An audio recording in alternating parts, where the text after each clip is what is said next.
Il y a un poids invisible, insidieux, que beaucoup d'entre nous traînent sans même en avoir conscience. Ce n'est pas le poids des responsabilités professionnelles, bien qu'il puisse y contribuer. Ce n'est pas non plus le poids des attentes familiales, même si celles-ci peuvent s'ajouter à la charge. Non, c'est un poids plus subtil, plus pernicieux, le poids de l'inutile. Le poids de ce qui nous encombre l'esprit, le temps, l'énergie, sans nous apporter la moindre valeur ajoutée. Vous le sentez, n'est-ce pas?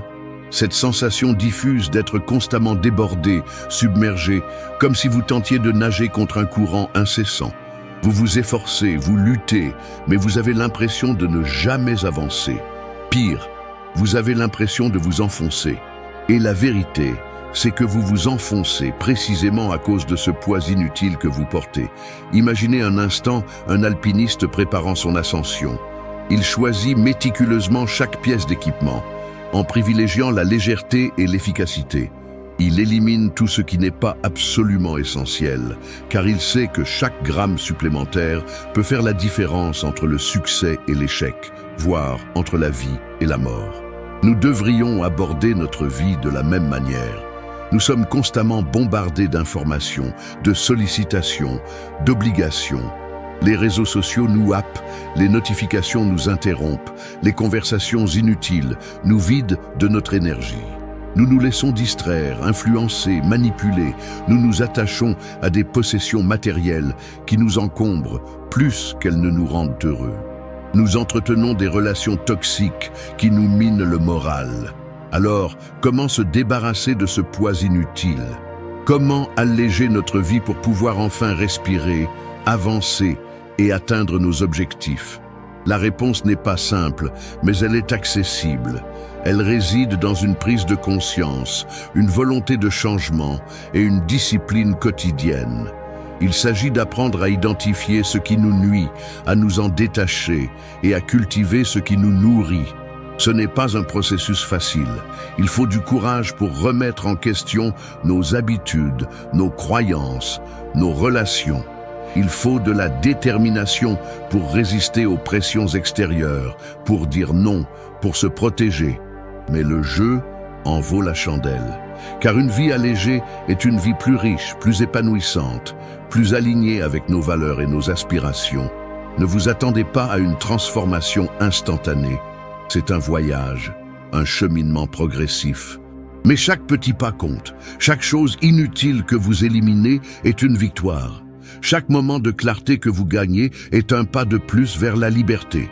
Alors, êtes-vous prêt à commencer? Êtes-vous prêt à alléger votre vie? Le moment est venu. Le moment est maintenant. Maintenant, considérez comment cela s'applique lorsque vous faites face à la surcharge d'informations. L'ère numérique nous abreuve de données à un rythme effréné. Les notifications incessantes, les flux d'actualité anxiogènes, les emails professionnels qui s'accumulent, tout concourt à une forme de saturation mentale. Il est crucial de désencombrer cet espace mental. Au lieu de consommer passivement tout ce qui se présente, apprenez à filtrer, à sélectionner, à prioriser. Imaginez un jardinier qui trie les mauvaises herbes pour permettre aux fleurs de s'épanouir. De même, vous devez désherber votre esprit des informations superflues et toxiques. Par ailleurs, il est impératif d'examiner nos relations sociales. Certaines personnes, malgré leur présence constante, drainent notre énergie. Leur négativité, leurs critiques incessantes, leurs besoins d'attention constants peuvent peser lourdement sur notre bien-être. Il ne s'agit pas de couper les ponts brutalement, mais plutôt de redéfinir les limites.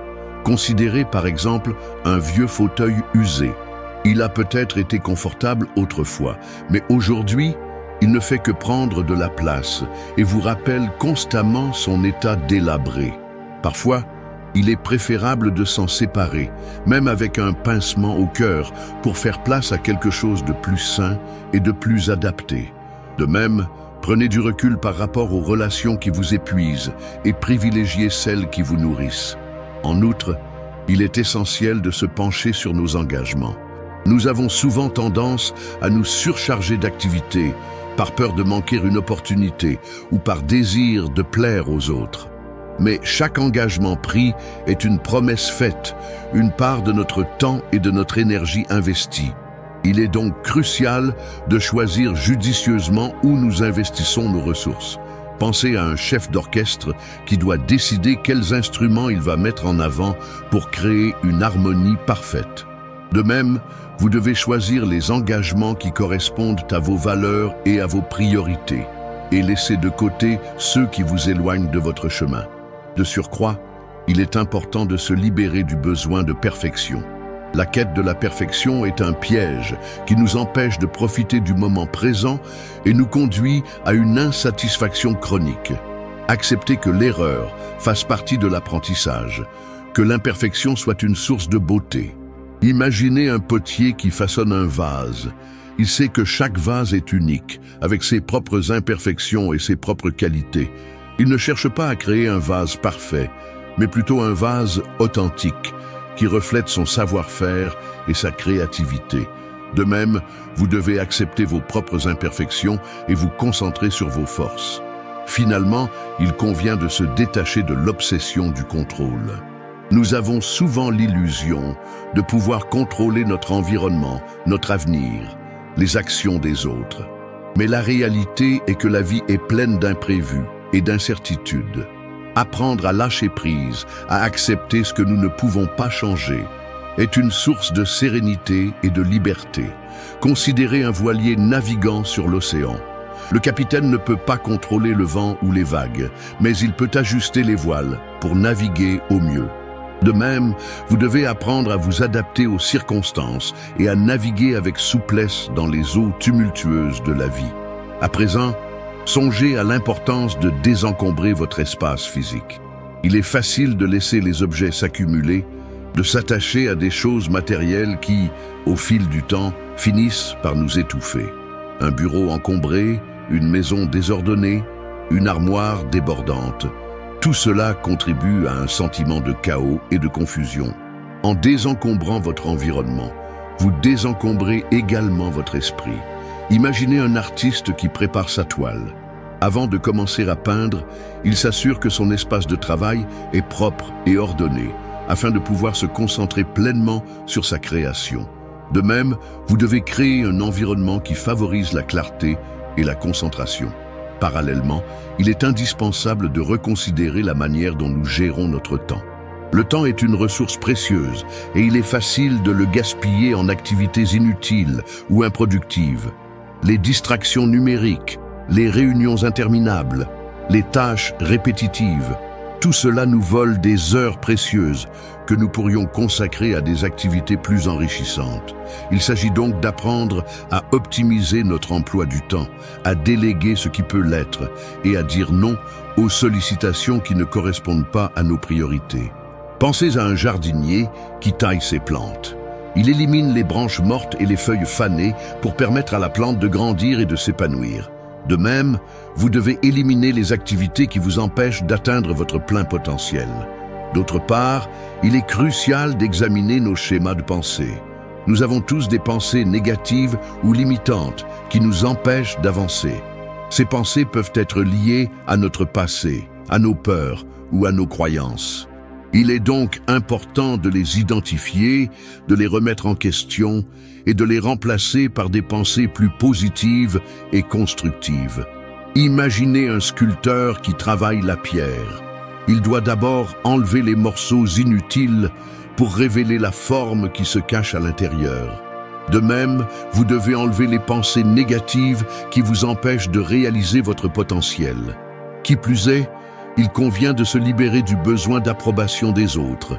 Nous avons souvent tendance à chercher la validation extérieure, à vouloir plaire à tout le monde, à craindre le jugement des autres. Mais la vérité est que nous ne pouvons pas plaire à tout le monde et que le plus important est d'être fidèle à nous-mêmes. Apprendre à s'accepter tel que l'on est, avec ses qualités et ses défauts, est une source de confiance et de liberté. Considérez un arbre qui pousse dans la forêt. Il ne se soucie pas de ce que pensent les autres arbres. Il se contente de grandir et de s'épanouir à sa manière. De même, vous devez vous concentrer sur votre propre croissance et ne pas vous laisser influencer par les opinions des autres. En outre, il est pertinent d'analyser la façon dont nous nous adressons à nous-mêmes. l'autocritique excessive, le dialogue intérieur négatif, le manque d'autocompassion, tout cela peut miner notre estime de soi et notre motivation. Il est donc essentiel de cultiver une attitude bienveillante envers soi-même, de se pardonner ses erreurs et de se parler avec gentillesse et encouragement.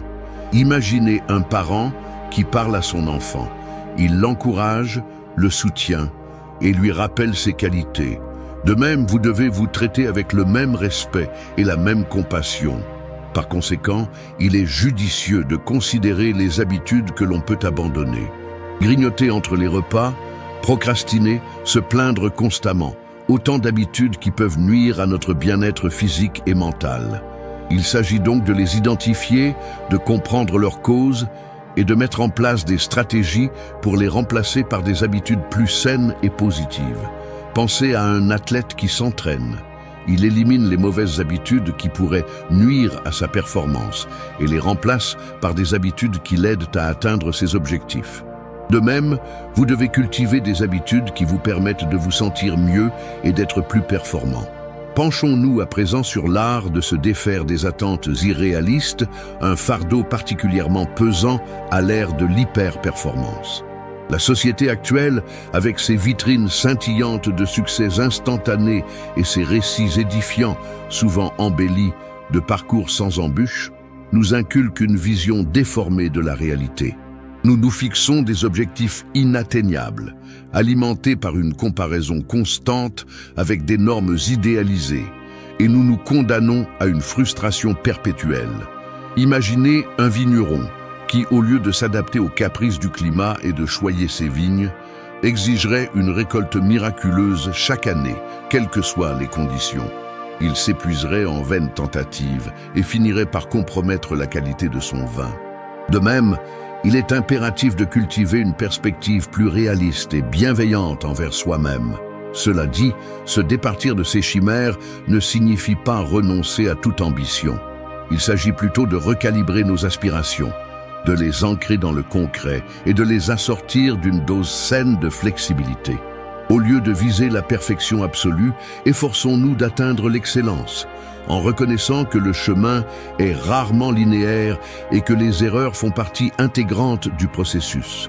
Un ébéniste, par exemple, sait que chaque pièce de bois est unique, avec ses propres imperfections et ses propres particularités. Il ne cherche pas à la transformer en un objet parfait, mais plutôt à en révéler la beauté intrinsèque, en tirant parti de ses défauts pour créer une œuvre d'art authentique.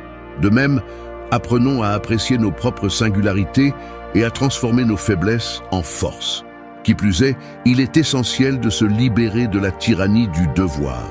Nous nous imposons souvent des obligations auto-infligées, des « il faut que » qui nous emprisonnent et nous empêchent de profiter du moment présent. Je dois réussir, je dois être parfait, je dois plaire à tout le monde. Ces injonctions intérieures, souvent héritées de notre éducation ou de notre environnement social, peuvent devenir un véritable poison. Or, il est crucial de les remettre en question, de les déconstruire et de les remplacer par des choix plus conscients et alignés avec nos valeurs.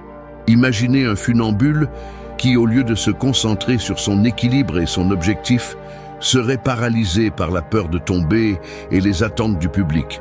Il risquerait de perdre sa concentration et de chuter.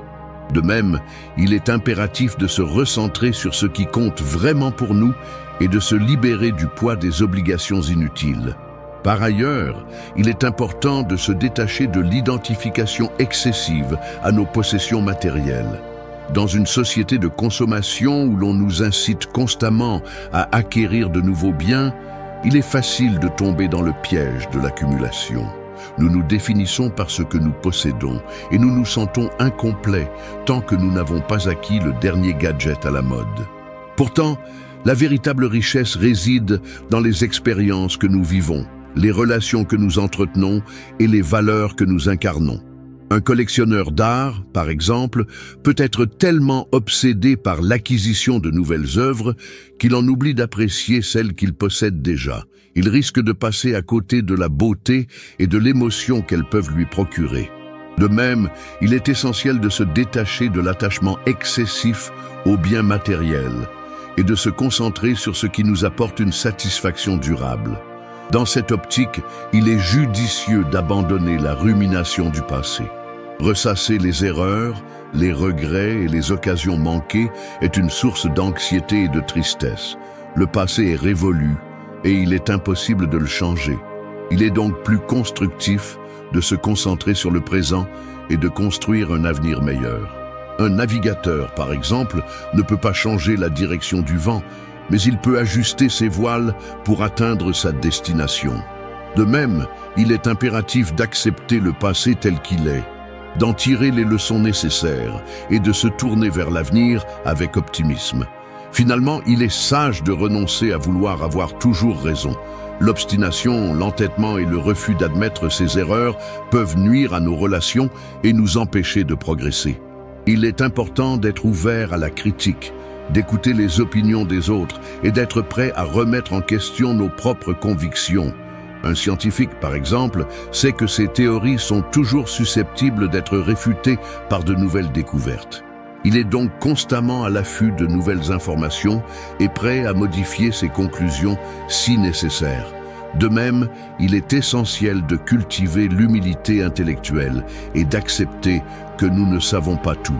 En contemplant le chemin parcouru, une trame se tisse, non pas comme une simple récapitulation d'étapes, mais tel un fil d'Ariane guidant vers la sortie d'un labyrinthe intérieur. On perçoit désormais non pas une liste de choses à retrancher, mais une dynamique de désencombrement qui transcende la simple accumulation matérielle ou l'agitation mentale. Il s'agit en réalité d'une invitation à repenser notre rapport au monde, à nous-mêmes et aux injonctions qui nous entravent.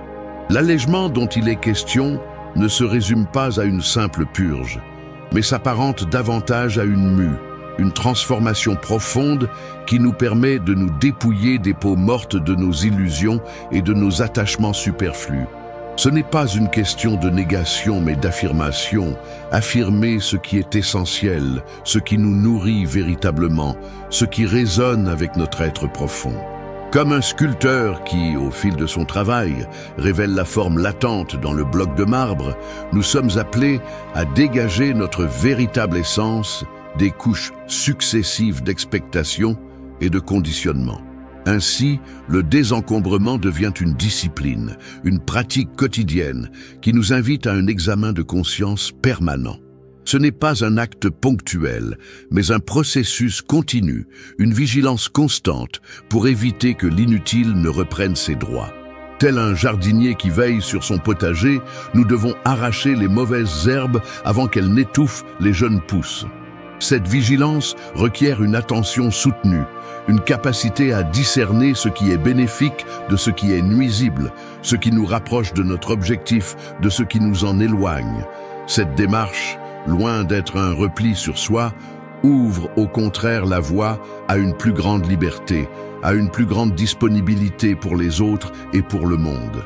En nous libérant du poids de l'inutile, nous libérons également notre énergie, notre créativité, notre capacité à agir et à contribuer.